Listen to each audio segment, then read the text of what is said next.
तुमने कहा था कि हमें 3 घंटे लगेंगे। तुम हम बदमाश हो, तुम हमें कहीं और ले जा रहे हो। शांत रहो, चुप रहो।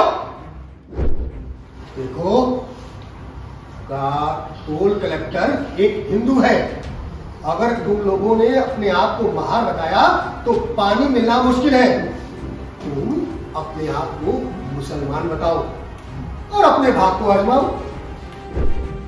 मुझे अकेले एक कोने में बैठना पड़ता था और बैठने के लिए एक टाट का कपड़ा था।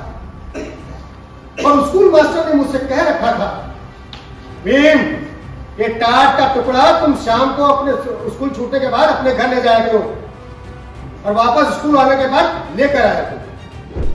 मेरी बहनें हमारे कपड़े धोती थी। ऐसा नहीं था कि धोबी को पैसा देने के लिए हमारे पास पैसे नहीं थे। ये 17 में कोई धोबी नहीं था, पर कोई भी धोबी अछूतों को कपड़े धोने के लिए तैयार नहीं था।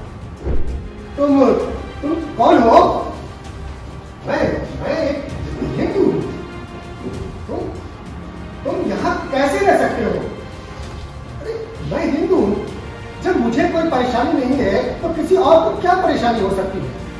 नहीं, तुम यहां नहीं रह सकते। नहीं, तुम यहां नहीं, कतई नहीं रुकोगे। तुम अपनी सामान बांधो और निकलो यहां से। मैं खामोश खड़ा रहा। मैं कुछ नहीं बोल सका। मेरा पारसी बने होने का नाटक अब खत्म होने वाला था। हमें अपने बैलगाड़ी किराए पर नहीं दे रहा था। वो हमारे साथ आकर हमारे साथ बैठ गया और हमारे हाथ से लगाम ले ली। शायद मानी हो गया है। हमने उससे कोई जवाब नहीं किया और हम अपने गंतव्य पर जल्दी से जल्दी पहुंच जाना चाहिए। 5-6 मील तक गाड़ी वो चलाता रहा और हम गाड़ी के चलते रहने में ही मस्त रहे। पर शीघ्र ही अंधेरा छा गया। चारों ओर अंधेरा हो गया। कोई भी सड़क पर कोई लाइट, कोई बत्ती और कोई आदमी या कोई जानवर नजर नहीं आ रहा, जिससे हमें यह महसूस हो सके कि हम उनके बीच में हैं। हमें गाड़ी वाले की नीयत पर शक होने लगा, क्योंकि रात के 10 बज रहे थे और हम गोरे गांव का कोई अता पता नहीं था। हमने गाड़ी वाले से सवाल जवाब शुरू कर दिए। तुमने कहा था कि तुम 3 घंटे के अंदर पहुंचा दोगे और कटा स्टेशन छोड़े ये कितना समय हो गया है और कितनी रात हो गई है और अभी तक गोरे गांव का कुछ पता नहीं है। तुम हमें कहीं और ले जा रहे हो।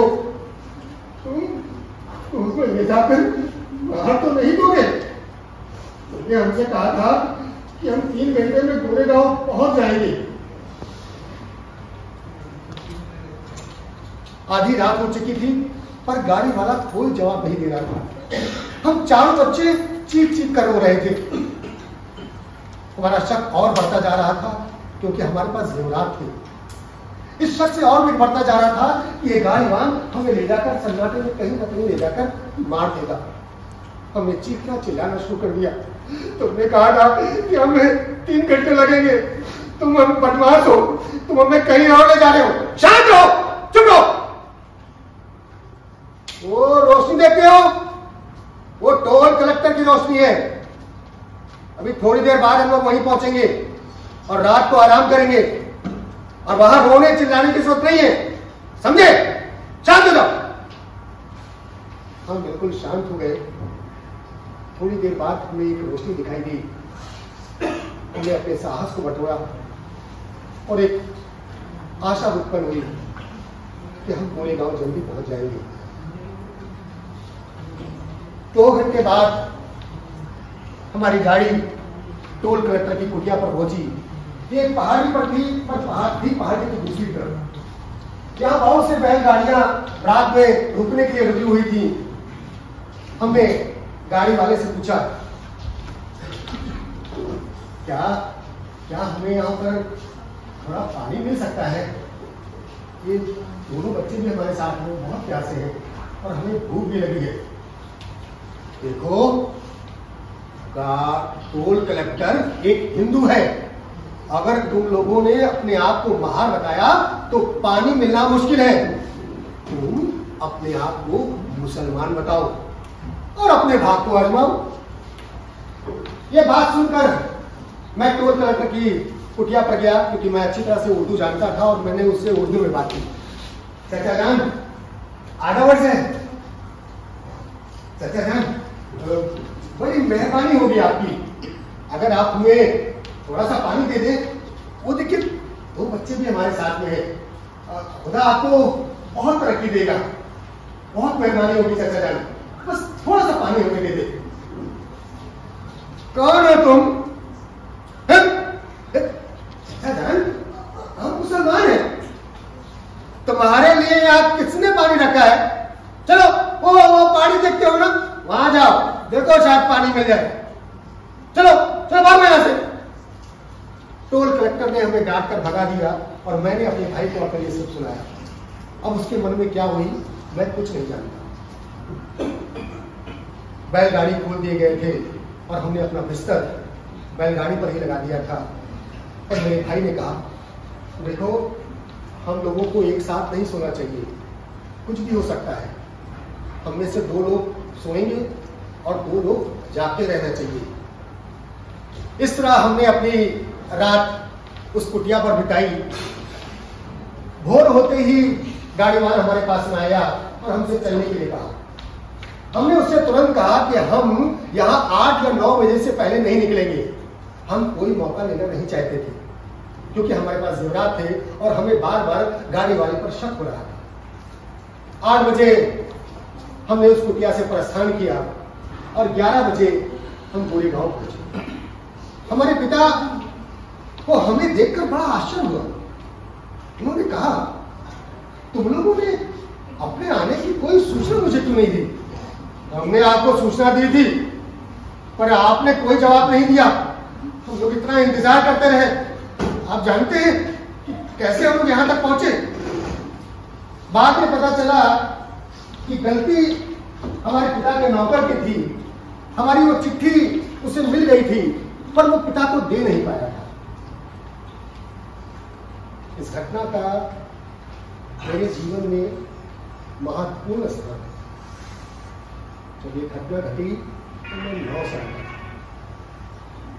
इस घटना से पहले मुझे पता था कि मैं अछूत हूं, पर अछूतों के साथ अपमानजनक भेदभाव किया जाता है। उदाहरण के लिए मुझे पता था कि मैं अपनी कक्षा में अपनी श्रेणी के अनुसार अपने सहपाठियों के साथ नहीं बैठ सकता। मुझे अकेले एक कोने में बैठना पड़ता था और बैठने के लिए एक टाट का कपड़ा था। और स्कूल मास्टर ने मुझसे कह रखा था, भीम, ये टाट का टुकड़ा तुम शाम को अपने स्कूल छूटने के बाद अपने घर ले जाया करो और वापस स्कूल आने के बाद लेकर आया करो। ये सब मैं जानता था। मैं जानता था कि मैं नल नहीं खोल सकता। सवर्ण बच्चों को जब भी प्यास लगती वो नल पर जाते और नल खोलते और पानी पी लेते। केवल अध्यापक की आज्ञा जरूरी होती थी, पर मेरे मामले में अध्यापक की आज्ञा जरूरी नहीं थी। मेरे मामले में चपरासी का उपस्थित होना जरूरी था, क्योंकि वही एक आदमी था जो जिसे अध्यापक नल खोलने के लिए कह सकता था। और जिस दिन चपरासी नहीं होता था उस दिन मुझे प्यासा ही रहना पड़ता था।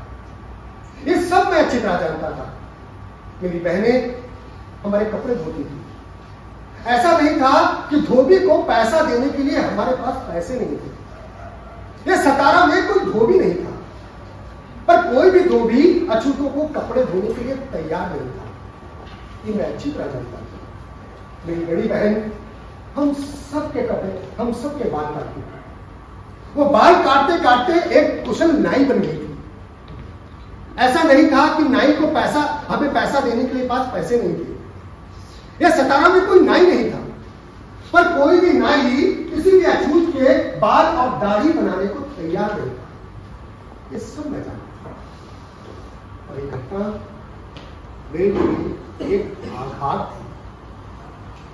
इससे पहले ऐसा कभी नहीं हुआ। इससे पूर्व मैं समझता था कि अछूत होना एक साधारण बात है, जैसा कि बहुत से सवर्णों के लिए और बहुत से अछूतों के लिए। और इस घटना ने मुझे अस्पृश्यता के बारे में सोचने के लिए विवश कर दिया। 1918 को मैं भारत वापस आया। मुझे हिज हाइनेस महाराज ने, बड़ौदा महाराज ने अमेरिका उच्च शिक्षा के लिए भेजा है। 1913 से 1917 तक मैं अमेरिका कोलंबो विश्वविद्यालय में पढ़ाई की और 1918 को मैं 1917 को मैं लंदन गया। वहां लंदन विश्वविद्यालय में अर्थशास्त्र विभाग में स्नातकोत्तर कक्षा में प्रवेश किया। पर 1918 में ही मुझे भारत वापस आना पड़ा अपनी पढ़ाई छोड़ने के लिए। जब मैं भारत आया, क्योंकि हिज हाइनेस में मेरा पढ़ाई में आर्थिक सहयोग किया था और उस समय मैंने करार किया था, उस समय मैंने राज की सेवा करने का करार किया था। अनुसार मैं भारत वापस आया और सबसे ज्यादा जिस विचार ने मुझे परेशान किया कि मैं कहां जाऊं। मैं स्टेशन की छत के नीचे खड़ा ये सोच रहा था कि कहां जाऊं, क्या करूं। मुझे पता चला कि यहाँ बहुत से हिंदू होटलें हैं जिन्हें ऋषि कहा जाता है और वो मुझे जगह नहीं देंगे। वहां जगह पाने का एक ही रास्ता था कि मैं अपनी जाति को छिपाऊं, पर जिसके लिए मैं तैयार नहीं था। अमेरिका में पढ़ने के लिए बहुत से मेरे मित्र थे जो बड़ौदा में रहते थे।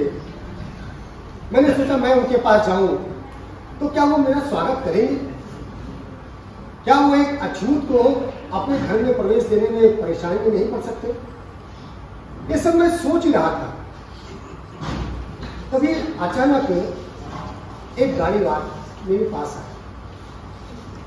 साहब, यहाँ एक पारसी सराय है, आप वहां पेइंग गेस्ट बनकर रह सकते हैं। ये सुनकर कि यहाँ एक पारसी सराय है, मैं बहुत खुश हुआ। पारसी लोग जोरेस्ट्रेन धर्म के अनुयायी हैं। उनका धर्म अस्पृश्यता को नहीं मानता। इस बात को ध्यान में रखकर कि मुझे वहां अछूत होने के अपमानित नहीं होना पड़ेगा, मैंने खुशी खुशी अपना सामान उसकी गाड़ी में रखा और पारसी सराय चले गए। पारसी सराय 2 मंजिला भवन का था, जिसके प्रथम तल पर एक वृद्ध पारसी रहता था अपने परिवार के साथ। वो केयरटेकर था। वो मुझे ऊपर ले गया और पहली मंजिल दिखाई और मुझे गाड़ी वाले को मैंने पैसा दिया और वो वापस चला गया। मैं कमरे में अपने कपड़े बदल ही रहा था कि तभी केयरटेकर मेरे पास आया और मेरे पास कोई सदरा और कश्ती न देखकर जो एक पारसी के लिए जरूरी था, उसने मुझसे कहा, तुम कौन हो? मैं एक हिंदू हूं। तुम यहां कैसे रह सकते हो? अरे मैं हिंदू हूं, जब मुझे कोई परेशानी नहीं है तो किसी और को क्या परेशानी हो सकती है? नहीं, तुम यहां नहीं रह सकते। मैं यहां केवल पारसियों को कोई रहने के लिए देता हूं, तुम यहां बिल्कुल नहीं रह सकते। मुझे कोई तकलीफ नहीं है तो तुम्हें क्या तकलीफ? किसी को क्या पता कि मैं हिंदू हूं और मेरे यहां रहने से तुम्हारी आमदनी भी अच्छी होगी, मैं तुम्हें अच्छा पैसा दे दूंगा। तुम क्या बोलते हो? मैं यहां आने जाने वालों का रजिस्टर में नाम दर्ज करता हूं। नहीं, तुम यहां नहीं रह सकते। देखो, मेरे यहां रहने से तुम्हें कोई तकलीफ नहीं होगी। तुम मेरा नाम पारसी रजिस्टर में पारसी दर्ज कर लो, मुझे कोई परेशानी नहीं है। जब मुझे नहीं तो तुम्हें क्या परेशानी हो सकती थी? मैं देख रहा था कि केयरटेकर कुछ हद तक मुझसे सहमत हो रहा था, क्योंकि बहुत दिनों से उसके पास कोई सैलानी नहीं आया था। वो कुछ पैसे कमाना चाहता था। वो मुझे एक दूसरे कमरे में ले गया। एक बड़ा सा हॉल था जो पूरी तरह से कबाड़ से भरा हुआ था, जिसमें टूटी कुर्सियां, मेजें और अन्य तरह के सामान भरे हुए थे। उसने मुझे एक कमरा दिखाया। तुम यहाँ रह सकते हो और अपने ठहरने का 1.5 रुपया दोगे, जिसमें रहने का और खाने का होगा, और यहाँ तुम किसी से कुछ नहीं बोलोगे। मैं तैयार हो गया कि मेरी परेशानी हल हो गई थी, पर मुझे ये नहीं पता था कि ये परेशानी थोड़ी देर की थी।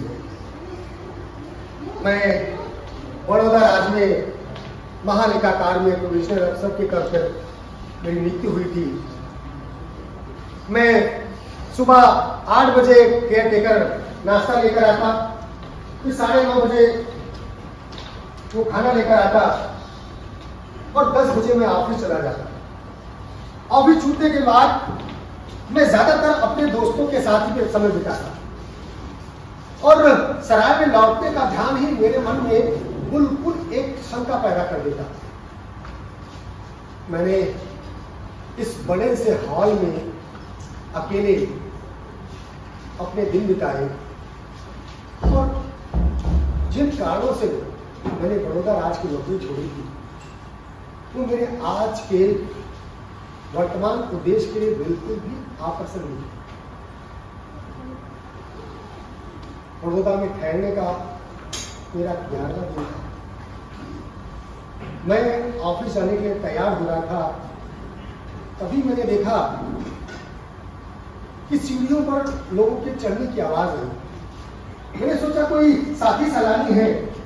मैं कुछ अपनी पुस्तकें जो लाइब्रेरी से पढ़ने के लाया था, मैं उसको समेट ही रहा था। उसको समेटकर जैसे ही मैंने बाहर देखा, तो 1 दर्जन हाथों में लाठियां लिए हुए हट्टे कट्टे पारसी मेरी ओर आ रहे हैं।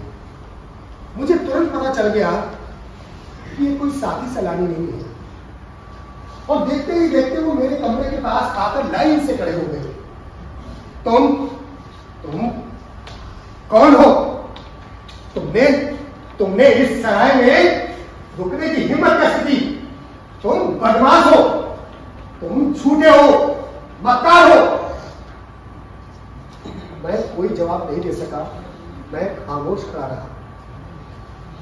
उसमें से एक फारसी ने मुझे थकियाते हुए कहा, तुम यहां अब नहीं रुकोगे, तुम्हें अपना सामान बांधना होगा, नहीं इसके बुरे परिणाम होंगे। मैंने उससे विनती की, देखिए मैं बड़ौदा राज्य में प्रोविजनल अफसर हूं, मुझे थोड़ी कुछ ही दिनों में स्टेट बंगला मिल जाएगा। आप मुझे 1 सप्ताह रुकने दें, बस आपकी बहुत मेहरबानी होगी। नहीं, तुम यहां नहीं, कतई नहीं रुकोगे।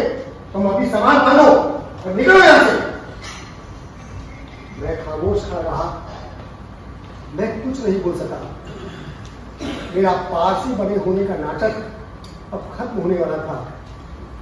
अगर अपने पारसी बने रहने के नाटक को मैं ज्यादा देर खेलता, तो पारसी मुझ पर टूट पड़ते और मेरी हत्या भी हो सकती थी। पर मेरा दब्बूपन मुझे काम आया। पारसी मुझे धमकी देकर चले गए। मैं थोड़ी देर कमरे में बैठा और सबको कोसा और कोस कर रोने लगा। मैंने सोचा कि मुझे कोई ना कोई रास्ता तलाश करना चाहिए। मैं अपने ऑफिस गया, अपने दोस्तों से बात की। बड़ौदा राज्य में मेरा कोई अछूत दोस्त नहीं थे, पर अन्य जातियों में थे। इसमें से एक हिंदू था और एक भारतीय ईसाई। मैं सबसे पहले अपने हिंदू मित्र के पास गया और मेरे साथ जो घटना घटी वो सब उसको बताया। वो बहुत ही दुखी हुआ और उसने पारसियों को बहुत डराया। मैंने अपने रुकने के लिए उससे जगह मांगी तो उसने मुझे कहा,